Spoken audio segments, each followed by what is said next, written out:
Great, and we're live. Welcome everybody to this remote interview. My name is Lisette, and I'm interviewing people and companies doing great things remotely.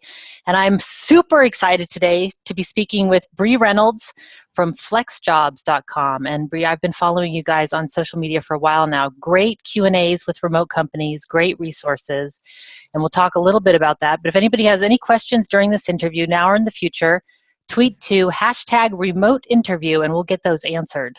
So Brie, let's get started. So how about a little introduction about yourself and tell us what your virtual office looks like? Sure. Yeah. Well, thank you so much for having me. I've been binge listening to your podcast and I love what everybody's said so far. So hopefully I'll say a couple things that people will find interesting. We'll see. I'm sure.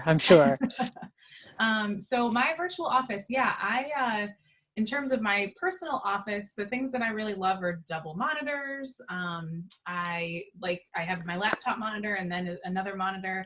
I also have a standing desk that I made out of a dresser that I love to use. I tend to get pretty tired sitting down all day. I like standing. It kind of breaks things up a bit. But I'm pretty much a homebody for the most part. I like working from my house. If I'm ever getting a people fix where I really need to interact with other folks, I'll go to a coffee shop. I've tried the local library. That's really nice. But for the most part, I like to work from my office. And with the monitors, I love wireless keyboard and mouse. Those are my friends. My mouse goes everywhere. Coffee shop, I always have the mouse there with me. I cannot do the little pad, the touch pad. Does not work. I totally understand. Yeah. So that's it. It's very basic office. It's in the guest bedroom of my house. So nothing fancy there, but it's comfortable. And the one thing I did invest in way more than I would normally spend on anything is a really comfortable chair, and it's pretty too. So I like that. Matters. Chair. Yes, I like it. It makes me happy to come to my office every day.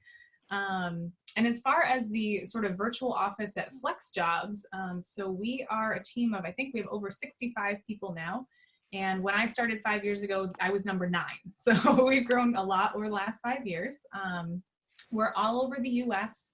We were international, but one of our international folks actually moved back to the US last year or the year before. So now we're all in the US in 25 different states. We've got a big concentration in Colorado. That's where our CEO lives. She's in Boulder. We have a lot of people in California, a couple people in here in Texas. I'm in Dallas, Texas. And then people up in the Northeast, in Connecticut and New Hampshire and Georgia and Florida and Alabama and kind of all over the place. Up in the Northwest, we've got Oregon and Washington. We're kind of all over. That's quite a big team of people, 65 people. That's quite a big team. How do you guys communicate with each other and keep up with what's going on? Yeah, we try a lot of different things out. That's one of the big sort of keys of our communication is testing a lot of different equipment and software and options to see what works best for everybody. So we've tried quite a few things, and the ones that we've really stuck with are Sococo. We use that for a virtual office environment, so we can kind of see everybody's little icons and where they are in the office. That's really nice just to see who's working at the same time. We have flexible schedules, so we don't all have to be working at the same time, but it's nice to see who's there when you're there. And if you have a quick question, you can pop into their office. And so we've really liked that.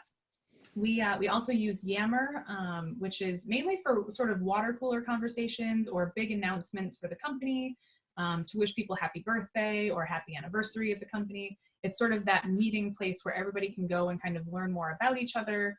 We have groups on Yammer where we do things like a book club and a cooking group and a pet photo share. We have a lot of pet-friendly people here, so we're always sharing pictures of our animals.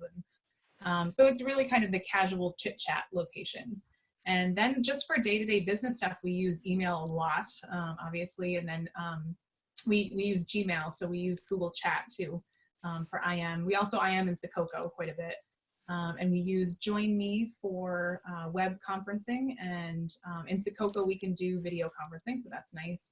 And then we host webinars. So FlexJobs is a job search website, I should say, and we focus on flexible employment. So things like telecommuting or remote work, freelance, flexible schedules, part-time jobs that are professional level part-time jobs. And so for our job seekers, we use GoToWebinar to host webinars for them. Okay. So everything, but we've tried a lot of things that didn't quite work to figure out what we actually like.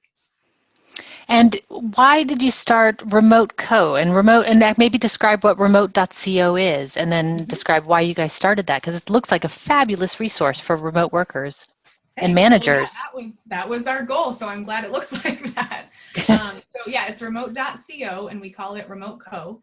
And essentially, as a remote team and talking to a lot of other companies that either are totally remote or partially remote, we learned that there was a lot of demand for resources on how to be a remote company, how to hire remote workers, how to manage them, how to grow as a remote team, and sort of the questions that you're asking. How do you communicate? What questions do you ask in a job interview? All of the little stuff that comes up.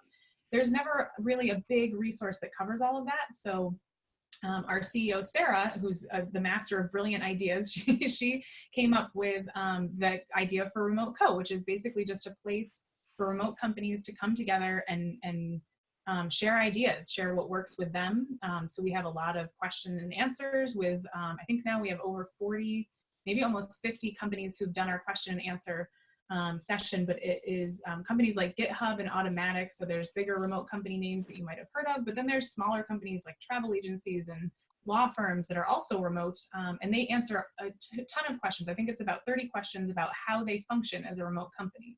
And so for Cool. other companies who want to do that, it's a free resource to go in and figure out how do other people do it, how are they successful, and what are some things that you can do to be successful yourself remotely. And what do you think, or I don't know if you have insight into this, but what are people really struggling with in the remote? Is there, I mean, I know it's not just one thing, but what are some of the things that you see that people are finding really challenging about this new way of working? Yeah, there's certainly some challenges. And the nice thing is the companies that we talk to are really upfront about what the challenges are and then kind of how they've addressed those. So one of the challenges that we've heard of is, of course, with communication. Even with video conferencing and stuff where you can actually see the other person, body language is still one of those things that isn't quite replicable in a virtual environment. So we're not technically making eye contact. I could be looking at your eyes and you're looking at my eyes, but it's a little off on the video screen sometimes. And Right. so just those little things that you can't quite replicate, you really have to do different things to get around those. So it could be just the way you hold the meetings, having a lot of emoticon options for people to actually express what emotion there goes with whatever they're saying. And also having people who are really solid writers in general, who are good at communicating in writing, is one of the ways to kind of get around that. And also to be open as a managers and just team members into saying, this is confusing. Can you rephrase it? Or I don't quite understand. Can you tell me in a different way what you mean? So to be totally open and honest when you don't quite understand what somebody's trying to get across. So that's, one of the challenges is always, of course, communication. But as I listed before, there's about a million different ways to communicate as a remote company. So that's not too bad. One of the other things that people mention is that sort of getting to know you on a relationship, building personal relationships with your coworkers when you work remotely. You can't take somebody out to coffee really quick or go to the happy hour on Thursday night with all your coworkers.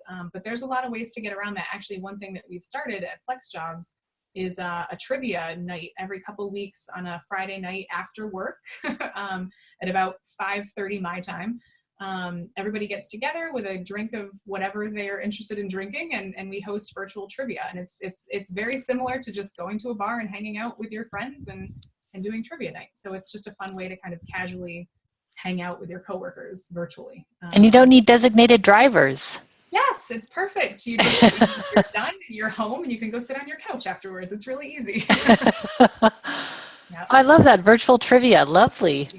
Yeah. One of the things we found with all the companies we've interviewed is that they're really creative in the things that they do to engage their employees or their freelancers, whoever it might be that they're working with, to keep everybody engaged and learning about each other and having fun at work, because that is one of the points, is to not only be productive and efficient and do a lot as a company, but also to have fun with each other. So. Yeah, I can imagine. So you mentioned communication and relationship building as some of the main challenges. And what about on the FlexJobs team itself? What's something that's hard for you guys? That's a good question. So at FlexJobs in particular, one of the things actually that sort of makes us stand out as a remote company is we actually do have an HR director, which for smaller companies is not usually the case. And so one of the challenges was initially sort of that team building aspect, growing as a remote company, bringing new people on. We did a pretty good job of it. We had a lot of luck going, in the first hiring the right people at first. And but then when you get to a certain level, it actually worked out really well that somebody that we hired in a writing position had an HR background. And so as we grew, we kept tapping into, what would you do in this situation? Or what are your ideas for this? And she sort of grew organically into that position. So I think one of the challenges that we potentially would have faced is that growth area where somebody isn't looking at all of the different aspects of hiring and retention and culture building. Having somebody in a position like that can really help you through the stumbling blocks of being a remote company, because everybody's so focused on what they're doing that it's hard for some of the top level people to also focus completely on culture and hiring the right people and developing your professionals and all of that sort of stuff. So that's come in really handy to have somebody looking at each little piece. Brilliant indeed. And I can imagine also with hiring processes in different locations that the rules are different in different locations, especially if you're global. You're all of a sudden you're hiring people in Italy or, and then there's different laws and different things to take into account. So I'm assuming that somebody who knows at least where to look. Yes. To find that information. Not necessarily finding someone who knows all the individual laws, but who knows how to research them and where to look and what the resources are for that. Because that can be daunting for any company, especially for a company that's very used to hiring locally. They know all the rules, they know all the laws, they know what their state requires or their country. And to then start at, looking at hiring people to work remotely from another state or another country can be really daunting. So having somebody who knows where to track that information down is very helpful. Right. Yeah. I wouldn't know the first. I'm sure I could figure it out eventually. Me and Google. But it sure would be nice if there was somebody who. It's a whole art. HR and all of that is a whole art in itself. Yeah. So interesting. It's really, really interesting to have somebody in that position who's paying attention to it all. It takes the pressure off of a lot of different people at the company for them to be able to focus on their jobs too, which is really nice. Right. They know that there's somebody there, that nothing's slipping through the cracks. Yeah. As far as somebody sort of catching all the balls in that respect. I give that advice as well as I say hire a remote office manager, somebody who's just keeping things organized. So it sounds sort of like the same idea. Exactly. Yeah. Somebody who's paying attention to all those little pieces and who you can say, hey, can you handle this? And they've got it. And they're going to give you the right info or keep the right information in the right place for you. And then it's off of your mind. I think that's one of the big things about working remotely is all your files are in your brain. Like it's accessing all that information can be a little bit tricky. So to have, certain people who are really highly organized and good at that can help a lot. Right. We need all types. So. Yes. So then that's the challenges, but what are the things that you're seeing that remote companies are doing really well or that people are coming out to? And then of course what FlexJobs in particular is doing that really is, makes you guys shine. Yeah. So yes, at Remoteco, some of the companies that we've talked to, the culture building is really interesting. So I mentioned that we do trivia hour, but we've seen the question and answers come back where they have get-togethers with team members who live in a certain area that are relatively close together. So if they all live in the Northeast, they might have like a holiday lunch together where at least once a year, or maybe some of the companies say once a month, they're getting people together in person to just bond as a team. So that's really interesting to see that. We also see a lot of trying to replicate those really fun office things like free snacks or devices and stuff like that. So we'll see companies that offer stipends for snack delivery. So there's a lot of companies now that do, healthy snacks in a box. I can't remember the name of the one that people have been mentioning, but like their remote employees every month will get a nice little snack box delivered to them of healthy stuff that's tasty and it's nice. It's like the water cooler, but it's at your house instead. Right. Brilliant replication of a nice office perk, actually. I think it's really a great idea. Yeah. And then also for devices, I think the bring your own device thing is really popular, BYOD. with most remote companies, but offering a tech stipend where remote employees can go out and sort of have the technology that they're using for work subsidized. So it's not all on them to provide all the equipment to make that investment, that there is some support from the company, but that they can choose what they're most comfortable working with. So if you are a PC person versus a Mac person, or you like a particular headset, it's really up to you to pick the stuff that you want to work with, the stuff you're going to be using every day, which just makes for a more comfortable work experience overall. You're faster on the stuff that you're comfortable with. So that's a nice thing we've seen a lot of people doing at the different remote companies. Oh, I love that. And what about at FlexJobs? What do you guys do that's just great? I think everything we do is great. We do the tech stipend. We do snack. It's actually a choice. So you can either have the nutritious, healthy, delicious snacks delivered to your home office, or you get a stipend for your gym membership. So they'll help pay for that, or a house cleaning service, which I haven't taken advantage of Brilliant. yet. But yeah, just one of those things, because it is, when you're thinking of the distractions of working from home, one of the things that everybody cites is, well, the floor just looks like it needs a quick sweep, or let me just put those dishes in the dishwasher. And there's lots of those little things that if somebody else is helping you with that, once a week or once a month, whatever it is, you can focus more on work, which is great. It just takes a little bit of that pressure off. Because in an office, you have a cleaning crew coming through every night, for most offices anyway, or at least, a few times a week, and emptying the trash and tidying everything up and dusting and doing all those little things that in a home office you got to do yourself, and it's not the most fun part of working from home. So, right. It's always on the list somehow, but it's never really at the top of the list. Exactly. But when you really need to focus and be productive, all of a sudden the vacuuming is extremely important. At least I'm on the writing team, so from my perspective, there's always something distracting me that when I just need to sit down and write, it's just in the back of my mind there. So having that taken care of is very nice. Indeed. I love these tips. I think that these are some really creative things that people can think about. I mean, what a great, house cleaning stipend, a gym stipend. I mean, the working from home perks. I think that's an area I haven't seen many people be very creative here yet. So I'm really looking forward to highlighting this. Yeah. And you're touching on something that I find interesting, which is productivity. Mm-hmm. And I know that this comes up a lot for remote workers. And oddly enough, it seems I had actually one woman quote. She says, "I think some people work remotely because they're actually workaholics." And so, so I see that it's not. I mean, a lot of people they always ask. It seems like from the manager's perspective that trust is a big issue on remote teams, because how do I know people are working? But when I speak with people who are actually working remotely, the trouble seems to be that they're always on, and they have a hard time not or turning off. And so I always think the dichotomy is really funny. But what are some productivity tips that you have to pass on that you use for yourself?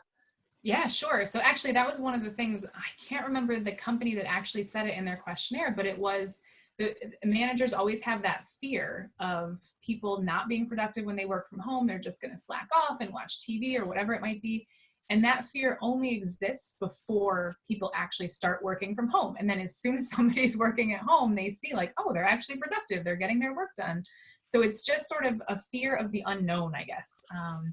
And so one of the things that we found is that, yeah, people are way more productive when they work from home. At least on our team, we found all of us say that across the board. Compared to when we used to work in an office, working from home, we just get a lot more done. We took a survey last year of job seekers who were looking for flexible jobs, because that's our audience, people who want more flexibility. They want to control when, where, how they work. And the number one reason that people say they want to work from home is to get away from office distractions. They want out of the office politics and the quick pop-ins to their cubes, and they want to be able to focus and actually get work done. And there's so many of those distractions every now and then. And it's not that they want to get away from the people that they work with or the collegiality of an office environment. It's that they want more length of time to focus on what they're actually doing, and not having somebody just say, hey, can I, ask you a question for a minute? That turns into like a 20-minute conversation, and then you can't remember where you were. So Right. Yeah, it's a big deal. So as far as productivity for myself, I like to stick to general regular hours each day. I have my typical schedule. I think actually I've seen it called a split shift now. So I have a 2-year-old, and he goes to school, daycare during the day. I work from like 9 to 4, and then in the evening I'll work another hour or two after he goes to bed. And I think that's really common, especially with working parents. There's that evening, afternoon rush of when the kids come home, you're helping with homework, you're making dinners, you're getting everybody bathed and ready to go to sleep, and then it's quiet and you can focus again. So Right. I like the set hours. I like knowing, having that time blocked off in my schedule. It's always, that's when I'm working. So that works for me. Some people like to have a lot more flexible schedule, and they work really well with a lot of different schedules. But as far as productivity, I started reading Getting Things Done by David Allen, and I love his to-do list style, having one sort of giant to-do list, but then breaking it up by all sorts of things. It's like fairly complicated, but not really. So I recently started doing that over the last couple months, and I found that to be really helpful. It also helps me to see what I've done. So when you get to the end of the day and you're like, I feel like I didn't do anything today. I feel like I was just like putting out fires or responding to emails, and what did I actually get done? You can see all of the things that you actually did cross off your list, and then look back at the whole week and see what you've done for the whole week. And it just makes you feel like, okay, it's in my brain that I am not being productive, but in reality, I'm getting a lot of stuff done. So getting things done, I guess it makes sense that they call it that. So that's been really helpful. That's a newer thing that I've tried. And then I think just working remotely, setting boundaries with your family, letting them know that work time is work time, or your roommates, whoever, if there's somebody else living in your house, letting them know. And then your workspace too. I really like to have a separate office space where I can close the door, if I need to really focus. My husband works from home every now and then, and he doesn't like to work from home. He actually loves the office environment. He goes stir crazy when he's at home. So he'll be popping in every couple minutes. What are you doing? What are you doing? What are you doing? Right. So having the door to be like, okay, I really do need to work. I'm going to shut the door. I'll see you later. That can be really helpful. Right. Right. And you said something earlier about how you really enjoyed working from the home office. And actually I do too. I have a lovely home office and I love working here. But I know a lot of people complain, it sounds like your husband would be one of these people. They complain about being lonely working all by themselves. I mean, your husband would be the opposite of that. Like he wants to be in with people and talking with people in the office. But do you see more? I mean, for me to be alone and talking with people online, that is ideal. So I don't really even crave going out there. But do you see that with a lot of people? I mean, do a lot of people complain about loneliness that you've come across? I see it mainly with people who don't work from home full time. So it's a lot of times the people who work from home during emergency situations, or if they're waiting for the plumber, they're going to take the day to work from home. Or I know in the Northeast, when they had all that snow this year, it was just like piles and piles of snow nonstop. A lot of people started working from home because they just couldn't get to work. All the trains were messed up, the buses, and driving was like, impossible. And so it's that sort of like emergency working from home where people really feel uncomfortable. They don't have their office set up. And that's kind of how I feel when I leave the office and go work from somewhere else. If I'm at like a conference and I'm working in my hotel room off my laptop and I don't have that second monitor, like you're not quite in your element. So I think a lot of it would be if they had the right office set up and they really had all the resources they needed to work from home full time, I think it would probably be a different story for a lot of people. But for folks who are popping back and forth, and working from home is sort of that last ditch call when they're, something else has come up and they just need to work from home. That's when people get a little bit stir crazy. But most of the people who enjoy working from home are like, I think like you and me, they don't mind at all. They don't really notice. And I feel like you're interacting with people all day long anyway, whether it's IM or you're having a quick chat. Like the nice thing about Sococo is you can pop into somebody's office, turn on your microphones, and you're talking. You don't have to dial a number. You don't have to enter an access code. It's just like instant. And so that really helps to replicate the office environment, that collegial kind of thing. So I think if you had all those things in place, it wouldn't be nearly as uncomfortable. Interesting. And that also brings something up. I mean, I'm a huge fan of Sococo. I think it's a fabulous tool, especially it sounds like the way you guys are using it. It's really useful. But do you encounter on your team problems with people that have tech illiteracy? People that aren't just used to all these tools, because there's not just one tool that solves it. We're always using like 10 different tools. Yeah. Do you come across that? We haven't too much. I think a lot of people who are drawn to working from home full-time have a certain, at least not tech savviness necessarily, but they're not afraid to try new things and learn new things and click buttons and see what works. And so I think that's a big thing for anybody who's thinking about working from home or working remotely, even just a little bit, is to know yourself and whether you have sort of a fear of trying new technology and seeing what works, or whether you're like, all right, sure, I'll try it out. You know, what's the worst that could happen? And I think for the most part, remote companies actually talk about how in hiring for remote positions, they look for somebody who's comfortable with that sort of stuff. They want to see what you've used in the past, even if it's Skype and sort of stuff that's for personal use, FaceTime, that you've actually, adopted new technologies as they come out, you've tried new things, and that you're used to communicating in that more virtual way.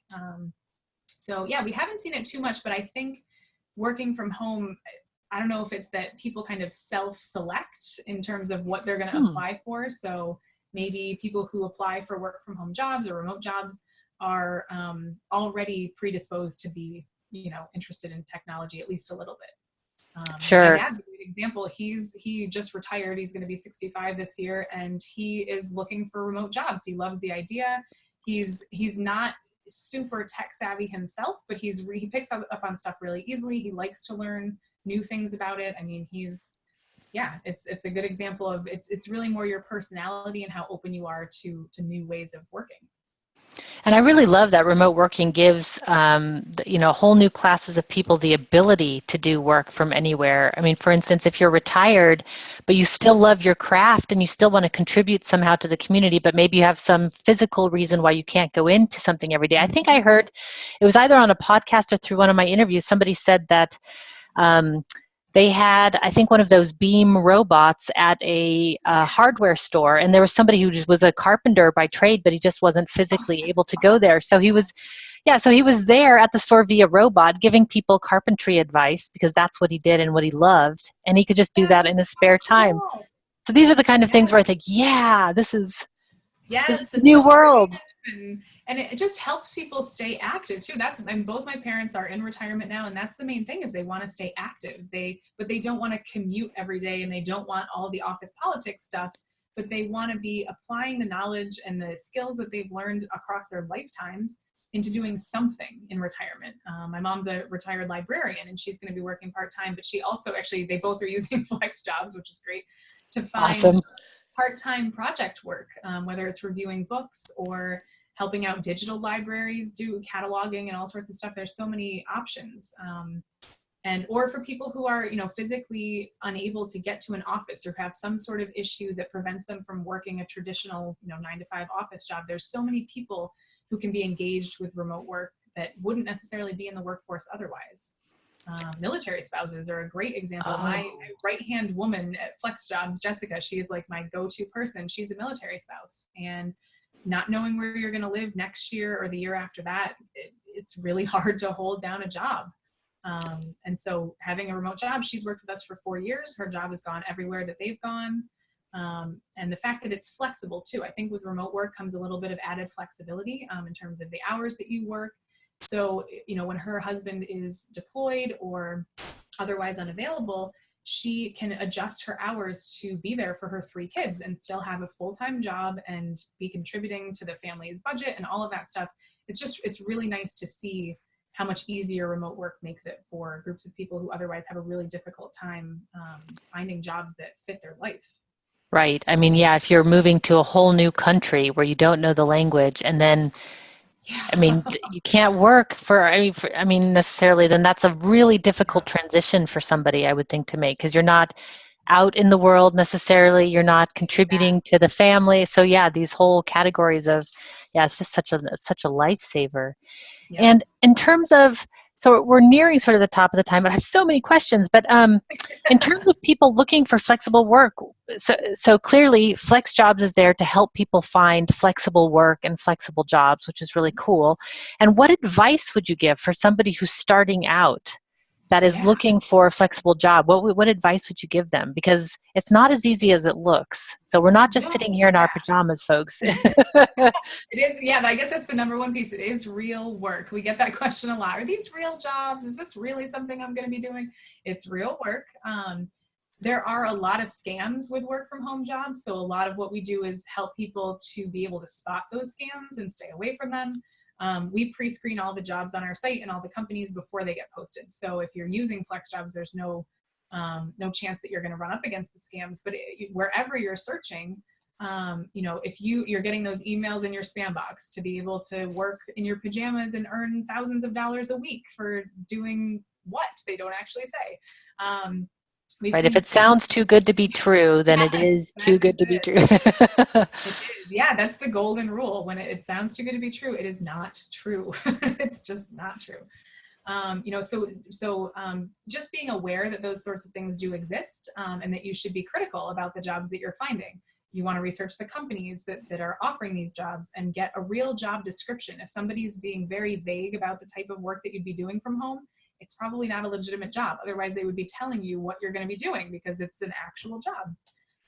And so also I would say be open to all the different types of possibilities. I think the number one thing that we hear from job seekers on our site who find jobs is, I didn't know this job existed, or I didn't know you could do this job from home.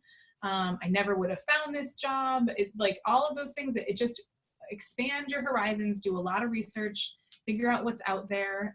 There's a lot of jobs that exist now and that are remote jobs that didn't exist 10 years ago. And who knows in the next 5 or 10 years what sorts of jobs are going to be out there that are remote. I mean, a lot of nursing positions now are telehealth nurse, where you're at home helping people over the phone with whatever ailments they might have as a nurse. You have to be a licensed, certified nurse. You have to have certain years of experience, but you're working from home. So there's a lot of stuff out there.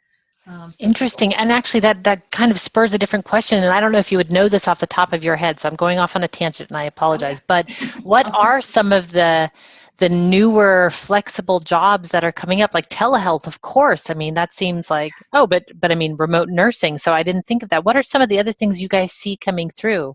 I mean, I'm Yeah, sure there's sure. got to be writing and programming and things like that. Yeah, But the obvious ones. Yep. Yeah. So there's all those sorts of things. Medical and health is actually the largest flexible job field that we see. wow. Physician positions. We saw a neurosurgeon who was a remote position. And essentially, the main thing to know with that is that not all telecommuting positions are 100% remote. So in those cases, the physician or the neurosurgeon might see people in person on certain days. They might have, visitor or patient hours, or they have surgery scheduled, obviously. But then the rest of the time, instead of working from the office, doing all their paperwork and patient follow-ups, they're working from home. So a lot of work from home positions require a little bit of time in the office or a little bit of time meeting with clients, but are otherwise work from home positions. So that's something important to note. As far as some of the interesting jobs we've seen, a lot of virtual instruction jobs. So it could be college faculty, as high level as that, where you need a master's or a PhD in a certain field, but it's also a lot of tutoring jobs, at K through 12 education jobs. There's a lot of virtual teaching positions, classroom assistant positions, or special ed positions that are all virtual because there's a lot more virtual classroom environments nowadays. And so that's a big one. Virtual education is really growing. And then things like, one of the interesting jobs that I always think of is internet assessor. And it's actually to help companies, it's a part-time freelance remote job. And it's to help companies assess the usefulness of the ads that they're putting out there on the internet. So your job is basically to search the internet and see which ads come up, what catches your eye. There's certain parameters, of course, things that you need to be looking for. But it's a job that 10 years ago was not a thing. And now it's one of the common sort of part-time telecommuting jobs that we see. And it's great. Telecommuting jobs, there's a lot of full-time options, but there's also a lot of good options for side gigs. So if you have, a regular job, but you want to be supplementing your income or trying something new on the side, there's a lot of those part-time positions. Oh, right, because you might want to just try something new without diving Exactly. headfirst into it. You want to just kind of dip your toe in. Yeah, see if you like it. If you really want to pursue that before you quit your steadfast 9-to-5 office job, you might want to see if what you're thinking of actually works. So there's a lot of opportunity for that. Wow, that's super exciting to see. I love that the education field is going that way. I mean, I've taken tours in Second Life where people are taking classes and getting PhDs, Yes. online and with avatars, and you just think, wow, this is mind blowing. Actually, I could be Yeah. taking a class in Lebanon or something, and with people Yeah. from all over the world is super exciting. I think that whole field. Yeah, it So, really is. are there personality traits? I think we talked about this a little bit, but I want to just highlight really quickly before we go, and then I'll ask the last question. But personality traits that maybe things that'll work and don't work. So you've already touched on a few, which of course is like having good communication skills. Mhm. That's, maybe having discipline for working at home. But are there things that maybe wouldn't be so suitable for remote working? Oh, the flip side. Yeah. So yeah, you mentioned like communication skills, things like that. Things that wouldn't work. I think there's a lot of question as to whether being an extrovert versus an introvert is better for working at home. And I think actually extroversion can help a lot. A lot of people think extroverts, you like to be around people. Maybe you wouldn't be quite as suited. But the proactive communication thing is really key. So not just waiting for somebody to ask you questions or ask you what you're working on, but to actually be putting it out there. These are the X things that I did today. I have 5 questions about this. Being really comfortable communicating outwardly without being asked. I'm an introvert, so I think introverts can work from home really well too. But I also have to push myself to be an active participant with all of my coworkers and not just kind of sit back and wait for people to come to me to communicate, which is not my nature. I'm used to just being the quiet one in the corner in the classroom. I'm not usually raising my hand or asking questions, but in a virtual world, you have to be able to do that sort of stuff. So Right. that's a big piece of it. As far as other things that wouldn't work well, I think if you have a lot going on at home, if you think that you'll work from home to supplement your daycare so that your kids will be at the home at the same time that you're working from home, and they might be at home, but you have a nanny or a babysitter or something like that. I think a lot of people think, oh, if I work from home, I don't need daycare. And as the mom of a 2-year-old, and this is different, I should say, for older kids as they get older and more responsible and able to kind of manage themselves a little bit better. But as the mom of a 2-year-old, there is absolutely no way I could work from home and have him here with just me and him at the same time. It's not fair to him. It's not fair to me. It's not fair to my company. I had a friend who actually said, "Oh, you're working from home, so Jack will be at home during the day too." I'm like, and she's like, "That's great. You'll get to spend all sorts of time with him." I'm like, "That's not at all how it works. Like, this is a real job. You wouldn't bring your 2-year-old to hang out with you every day in a traditional office environment. Right. Certainly can't have them at home either." So I think that disconnect, people really need to get around that and find what childcare is going to work for them, because you really do need it at home. Right. I can imagine because the distractions are not predictable, I would Yes. think, for No. for No, anyone everybody. who thinks I'll be able to work during nap time because he always naps from X to Y. Well, no, that is not the case. So yeah. Right. And it's nice because it lets you focus. You know that your child is well taken care of. He's having fun, and you can focus on your work too. That's the big thing. Right. Give the full attention to whatever needs to be done and the meetings that need to happen. And yeah. Yeah, there's no noise canceling headset that I know of that is going to cancel out the noise of a 2-year-old. Exactly. There definitely is not. But if anybody knows of one, Yeah, let us that would know. be a great invention if somebody could cancel out that particular noise. That would be very good. Indeed. I'd buy him just for the airport or something, I think, Yeah. just Yeah, for flights. traveling. Yeah. So then last question, which would be, if people want to get in touch with you and learn more about you, what is the best way to contact you? Sure, yeah. So there's a couple different ways. I'm on Twitter, so that's always helpful. You can do Twitter. It's at Brie W Reynolds. It's Brie like the cheese, Brie. W Reynolds, Reynolds. That's at Brie Reynolds, Brie W Reynolds, sorry. And then you can also email me. That's great. Brie at FlexJobs.com. That's an easy one. And for But people looking, oh, sorry. Oh, sorry. Recommend checking out, obviously, FlexJobs.com and Remote.co too. Those are 2 big ones. We also have a sister initiative for anybody who's interested in work flexibility. It's 1 million for work flexibility, and it sort of spans the whole scope of flexible work. So flexible scheduling, the legislation that goes on for paternity leave and maternity leave, and just the whole wide range of flexible work options, and that's workflexibility.org. Wow, that's a lot of resources under one umbrella. I love it. I love it. Yeah, and it definitely looks like it's a great website. It looks like some great things, great resources. So I highly recommend people going there. I'm looking at remote.co right now on my screen. Oh, yeah. Looks like, yeah. It's relatively new. I think we launched it about a month ago. So we're adding new resources every day, new articles, new interviews. So it's a good thing to keep going back and checking out if you're at all interested in remote work from the company perspective or from an individual perspective. Right, great.